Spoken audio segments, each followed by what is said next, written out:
Police थाने से महज 200 metre की दूरी पर स्थित हनुमान नगर में एक घर के आगे खड़ी बाइक चोरी हो गई। इस संबंध में हरीश पुत्र इंद्रचंद स्वामी गुड़ावड़ी हाल निवासी हनुमान नगर रतनगढ़ ने पुलिस में लिखित रिपोर्ट दी है।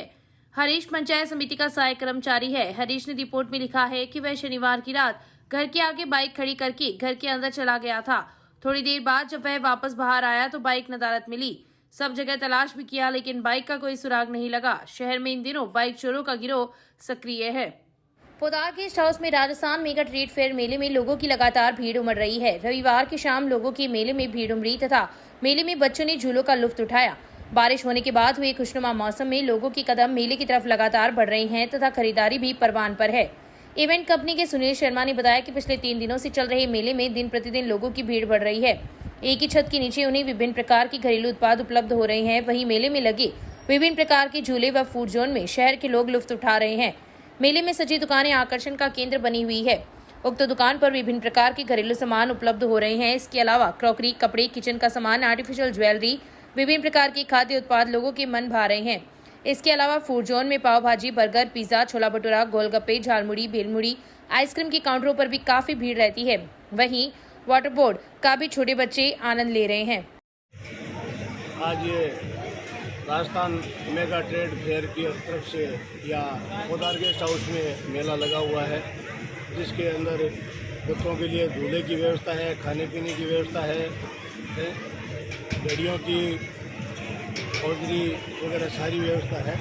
ये मेला हर साल लगता है और इस बार कुछ और ज़्यादा आइटम लेके अच्छी तरह से तरीके से लगा है। हालांकि बारिश ने थोड़ा ज़रूर परेशान किया है, लेकिन फिर भी मेले की व्यवस्था माकूल व्यवस्था की गई है। लाइटिंग वगैरह सारी अच्छी तरीके से सजा के इसको लोगों के आकर्षण का केंद्र बना हुआ है और ऐसा हर साल इनसे निवेदन है कि कुछ और आइटम बढ़ा के लोगों के लिए यहाँ मेले की व्यवस्था करें। और आप सभी से निवेदन है कि मुझे ये मेला बहुत अच्छा लगा। आपसे भी निवेदन है कि आप भी एक बार ज़रूर पधार के इस मेले का आनंद लें। आपको बहुत ही आनंद आएगा और अच्छा अनुभव होगा। और सीसीटीवी कैमरे भी लगाए हुए हैं कोई भी? और सीसीटीवी सुरक्षा के लिए ऐसे सीसीटीवी कैमरे भी लगाए हुए हैं, जिसके तहत कोई आमजन को कोई परेशानी न हो। उसके लिए जिन्होंने मेला आयोजन किया उनको बहुत बहुत धन्यवाद। शादी से पहले लाड़ू को घोड़ी पर बैठाकर परिजनों ने बंदूरी निकालकर बेटी को सम्मान दिया है। बेटी बचाओ बेटी पढ़ाओ अभियान को सार्थकता प्रदान करते हुए रतनगढ़ की वार्ड संख्या 42 निवासी रामलाल सिमार ने शादी से पहले अपनी बेटी ममता को घोड़ी पर बैठाकर बंदूरी निकाली।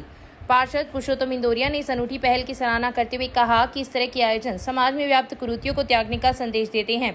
वर्तमान में बेटा और बेटी में कोई भेद नहीं है, इसलिए बेटियों को भी पूरा सम्मान मिलना चाहिए। इस अवसर पर झमकू देवी, राजेंद्र सिमार, हरि लीलाधर, मन्ना लाल, विजय कुमार, ओम प्रकाश, शंकरलाल सिमार, सचिन भार्गव, राहुल भार्गव, अजय भार्गव, भगवाना राम, तेजपाल कम्मार, राम प्रताप पवार, बाबूलाल बारूपाल, राकेश मंगलाराम, धर्मचंद, नरेंद्र सहित काफी संख्या में लोग उपस्थित थे। राजदेसी कस्बे की राजकिशोरी सभागार में प्रतिभा सम्मान समारोह का आयोजन हुआ। चिकित्सा अधिकारी डॉक्टर शुभिता चौधरी के आतिथ्य में हुए कार्यक्रम में प्रधानाचार्य भुवनेश्वर शर्मा, मुकेश कुमार जाखड़, डॉक्टर गायत्री सालवी, गजानन सेवक, नंदकिशोर कड़ेल एवं दुर्गा शंकर वर्मा मंचस्थ अतिथि थे। समारोह में 17 प्रतिभागियों को ज्ञान दर्शन प्रतिभा सम्मान, कक्षा 12 में कस्बे में टॉपर रही नर्मदा सुतार को 13वां ज्ञान फाउंडेशन सम्मान तथा 2 अन्य टॉपर्स को 5,100 रुपए की नगद राशि व प्रतीक चिन्ह प्रदान कर सम्मानित किया गया। इसके अलावा प्रन्यास द्वारा प्रतिवर्ष दिया जाने वाला साहित्य अनुसंधान क्षेत्र का ज्ञान फाउंडेशन पुरस्कार व 11,000 रुपए की नगद राशि डॉक्टर उषा किरण सोनी रचना संसार पर पीएचडी स्तरीय शोध करने वाली डॉक्टर गायत्री सालवी को प्रदान किया गया। कार्यक्रम का संचालन डॉक्टर राधाकिशन सोनी ने किया। रतनगढ़ में टेम्पो लेकर गोगासर जा रही 2 युवकों की सड़क हादसे में मौत हो गई तथा एक युवक घायल हो गया। घायल को प्राथमिक उपचार के बाद हायर सेंटर रेफर किया गया है। पुलिस ने शहर के वार्ड संख्या 45 के रहने वाले विश्वनायक की रिपोर्ट पर अज्ञात वाहन के खिलाफ मुकदमा दर्ज कर मृतकों के शवों का पोस्टमार्टम करवाकर लाश परिजनों को सुपुर्द कर दी। विश्वनायक द्वारा दी गई रिपोर्ट में उल्लेख किया गया है कि उसका 30 वर्षीय छोटा भाई किशनलाल टेम्पो चलाने का कार्य करता है। किशनलाल तथा परिवार में 25 वर्षीय भतीजा दीनदयाल नायक तथा मोहल्ले का ही राजकुमार स्वामी टेम्पो से गोगासर की तरफ जा रहे थे कि चैनपुरा से पहले मेगा हाईवे पर अज्ञात वाहन ने उसके टेम्पो को टक्कर मार दी, जिससे टेम्पो में सवार किशनलाल की मौके पर ही मौत हो गई। वहीं दीनदयाल व राजकुमार को अस्पताल में भर्ती करवाया गया। उपचार के दौरान दीनदयाल ने दम तोड़ दिया। वहीं राजकुमार का जयपुर में उपचार चल रहा है। पुलिस ने मृतकों के शव का पोस्टमार्टम करवाकर लाश अंतिम संस्कार के लिए परिजनों को सुपुर्द कर दी। पुलिस ने विश्वा की रिपोर्ट पर अज्ञात वाहन चालक के खिलाफ मुकदमा दर्ज कर जांच सब इंस्पेक्टर सरदार सिंह को सुपुर्द की है। 8 बजे मेगा हाईवे चैनपुरा गांव के पास एक टेम्पू को अज्ञात वाहन ने टक्कर मार दी, जिसमें 2 व्यक्तियों की मौत हो गई। एक का नाम दीनदयाल पुत्र भागीरथ और एक है किशनलाल सिन्हा सोनलाल नाइक, दोनों रत्नगढ़ के रहने वाले हैं। तीसरा राजकुमार स्वामी है जो गंभीर रूप से घायल है, उसको इलाज के लिए बीकानेर रेफर किया है, जिसका इलाज चल रहा है। अज्ञात वाहन की तलाश जारी है, मृतकों का पोस्टमार्टम करवाया जा रहा है। All India fair price shop dealer federation Rajasthan की तहसील इकाई ने विभिन्न मांगों को लेकर सोमवार को प्रधानमंत्री के नाम तहसीलदार को ज्ञापन दिया है। ज्ञापन में उल्लेख किया गया है कि पिछले कुछ वर्षों से चली आ रही 9 सूत्रीय समस्याओं की क्रियान्विति के लिए केंद्र व राज्य सरकार को ज्ञापन के माध्यम से अवगत करवाया गया है, लेकिन आज तक समस्या का समाधान नहीं हो पाया है। All India fair price shop dealer federation India व प्रदेश इकाई द्वारा निर्णय लिया गया है कि अगर सरकार हमारी मांगों को नहीं मानती तो आगामी माह में हमें अनशन पर बैठने पर मजबूर होना पड़ेगा। इस अवसर पर शंकर सिंह, सुशील इंदौरिया, पुरुषोत्तम इंदौरिया, तिरोकाराम भागीरथ, मदन तालनिया, शेर सिंह, संपत नायक, सीताराम शर्मा, अंजनी कुमार, माणक चंद, वासुदेव शर्मा, थानाराम, पवन प्रजापत, हरि पारिक सहित कई डीलर उपस्थित थे। राजकीय बाजोरिया उच्च माध्यमिक स्कूल में बुनियादी साक्षरता एवं संख्या ज्ञान आधारित 6 दिवसीय गैर आवासीय प्रशिक्षण शिविर का उद्घाटन सोमवार को हुआ। एसडीएम विजेंद्र सिंह एवं सीबीओ भंवरलाल डूडी ने शिविर उद्घाटन किया। इस दौरान एसडीएम ने कहा कि शिविर में जो बारीकियां सिखाई जाएगी उन्हें अध्ययन कार्य में क्रियान्वित करके विद्यार्थियों का भविष्य सर्वांगीण बनाए। उन्होंने कहा कि अध्यापन कार्य में भी विविध प्रयोग विद्यार्थियों के हित में होते हैं। डूडी ने बताया कि प्रशिक्षण का मुख्य उद्देश्य कक्षा 1 से 3 तक के विद्यार्थियों को निपुण भारत मिशन के तहत प्रशिक्षित करना है। शिविर प्रभारी एसीबीओ विक्रम सिंह चौहान ने प्रथम कक्षा में प्रवेश लेने वाले विद्यार्थियों के लिए विद्या प्रवेश को लागू करने की बात कही। इस अवसर पर व्यवस्थापक सुभाष सोनगरा, विशाल गुप्ता, महावीर सारण, ओम प्रकाश महर्षि, सुरेंद्र सिग्गर, दक्ष प्रशिक्षक हिमाराम चौधरी, नीलेश इंदौरिया, शिवदत्त, अनिल कंवल, जेठाराम तानन, हरलाल सहित कई संभागीय उपस्थित थे। एवं संख्या ज्ञान आधारित 6 दिवसीय गैर आवासीय प्रशिक्षण शिविर का द्वितीय चरण आज से प्रारंभ हो रहा है सेठ नागरमल बाजोरिया राजकीय उच्च माध्यमिक विद्यालय में, जिसमें 150 संभागियों को आमंत्रित किया गया है। और इस प्रशिक्षण का मुख्य उद्देश्य जो 3 से 9 आयु वर्ग के विद्यार्थी हैं जो प्रथम कक्षा में प्रवेश लेते हैं, उनमें पढ़ने लिखने की और संक्रियात्मक अंकगणित की विधा का विकास करना है। साथ ही साथ इसमें विद्या प्रवेश कार्यक्रम भी राज्य सरकार ने इस बार शुरू किया है, जिसको स्कूल रेडीनेस प्रोग्राम बोलते हैं। ये 12 सप्ताह का प्रोग्राम है, 3 महीने तक चलेगा।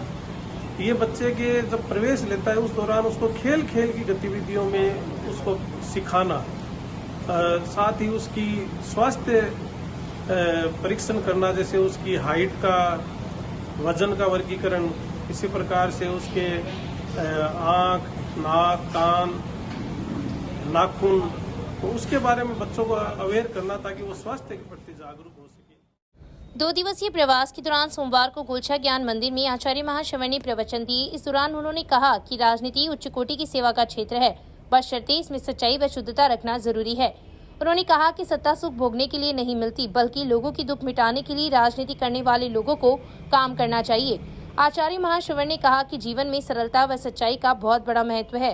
मोक्ष वही प्राप्त कर सकता है जिसके जीवन में 2 चीजें हैं। उन्होंने कहा कि व्यक्ति को विनम्र रहने का प्रयास करना चाहिए, क्योंकि अहंकार व्यक्ति को पतन की ओर लेकर जाता है। साध्वी प्रमुखा विशुद्ध विभा ने जीवन शैली पर बोलते हुए कहा कि हमें अपने जीवन को जागरूकता के साथ जीना चाहिए। शरीर के साथ हमें आत्मा पर भी ध्यान देना है और उन्होंने जल के अपव्यय को रोकने की सलाह दी। कार्यक्रम के अंतर्गत काफी संख्या में श्रावक श्राविका एवं समाज के लोगों ने आचार्य महाश्रवण के दर्शन और वंदन किए। कार्यक्रम के अंतर्गत विधायक अभिनेश महर्षि, पूर्व मंत्री राजकुमार रिनवा, कांग्रेस नेता भंवरलाल पुजारी, एसडीएम विजेंद्र सिंह चाहर, डीवाईएसपी हिमांशु शर्मा, वैद्यलाल बालकृष्ण गोस्वामी, प्रवास समिति के अध्यक्ष जोधराज बैद, हुलास चंद दुग्गड़, कमल बैद, रणजीत सिंह सिपाणी ने भी अपने विचार प्रकट किए। कार्यक्रम में पालिका ईओ भगवान सिंह, पूर्व पालिका अध्यक्ष संतोष कुमार इंदौरिया, कमल बोथरा, ललिता आंचलिया, रमेश बैद, प्रताप बोथरा, डालम चंद बैद, कल्याण सिंह शेखावत सहित शुद्ध के लिए युद्ध अभियान के अंतर्गत जिला कलेक्टर सिद्धार्थ सिन्हा के निर्देशानुसार खाद्य सुरक्षा टीम ने शहर में सोमवार को 3 नमूने लिए। सीएमएचओ डॉक्टर मनोज शर्मा ने बताया कि खाद्य सुरक्षा अधिकारी फूल सिंह बाजिया ने मिठाई सहित विभिन्न प्रकार के 3 नमूने लिए हैं। एक मिठाई की दुकान से चमचम, छाछ एवं एक एजेंसी से शरबत का विभाग द्वारा नमूना लिया गया है। इस दौरान अधिकारियों ने व्यापारियों को साफ सफाई रखने, शुद्ध खाद्य सामग्री बेचने के लिए पाबंद किया है। नमूनों को प्रयोगशाला जयपुर में जांच के लिए भिजवाया गया है तथा जांच रिपोर्ट प्राप्त होने पर खाद्य सुरक्षा एवं मानक अधिनियम के अंतर्गत आगे की कार्यवाही की जाएगी। 33/11 केवी गौशाला जीएसएस पर रखरखाव कार्य के चलते मंगलवार को 3 घंटे बिजली कटौती की जाएगी। जोधपुर डिस्कॉम के सहायक अभियंता अनुराग राठौड़ ने बताया कि जीएसएस पर बस बार के कार्य के चलते सुबह 8 से 11 बजे तक बिजली कटौती की जाएगी, जिसके चलते 33 केवी गौशाला जीएसएस से संचालित 11 केवी फीडर की बिजली आपूर्ति बंद रहेगी। बिजली बंद रहने से शिवबाड़ी, गौशाला रोड, गुजरों की ढाणी, शास्त्री नगर, धानुका कुआ, होलीधोरा, धोलिया कुआ, गीगराज चौक, मेहंदीपुर बालाजी मंदिर आदि क्षेत्रों के उपभोक्ता प्रभावित होंगे। राजादेसर कस्बे में स्थित श्रीनाथ गौशाला में गौ सेवा भजन संध्या का आयोजन हुआ। भामाशाह बाबूलाल दुधेरिया के आर्थिक सौजन्य से आयोजित भजन संध्या का शुभारंभ मुकेश वैष्णव की गणेश वंदना से हुआ। इस दौरान गायक कलाकार ओम मुंडेल ने भी भजनों की प्रस्तुतियां दी। लाभ रुचि महाराज के सानिध्य में हुए कार्यक्रम में विधायक अभिनेश महर्षि, गौशाला समिति के अध्यक्ष प्रदीप कुंडलिया मंचस्थ अतिथि थे, जिनका गौशाला समिति ने अभिनंदन किया। इस दौरान गौशाला पदाधिकारियों ने बताया कि भजन संध्या में प्राप्त धनराशि को गौ सेवार्थ में खर्च की जाएगी। गौशाला की खास बात यह भी है कि उक्त गौशाला में ड्राई फ्रूट्स युक्त लापसी गायों को परोसी जाती है। एक शाम गौ माता के नाम राजादेसर गौ माता के लिए आज हम आए हैं। भक्तों ने लाखों करोड़ों की राशि गौदान के लिए दी। अंत में तमाम राजादेसर एवं रतनगढ़ चूरू जिले के तमाम गौ भक्तों का तहे दिल से साधुवाद ज्ञापित करता हूँ और भगवान परमपिता परमात्मा से यही कामना करता हूँ सभी गौ भक्तों के घरों में हमेशा खुशियों का माहौल बना रहे, गौ माता की असीम कृपा बनी रहे और हमेशा रतनगढ़ चूरू की पावन धरती पर आनंद ही आनंद रहे, इंद्र भगवान की असीम मेहरबानी बनी रहे। जनता के लिए आपका संदेश?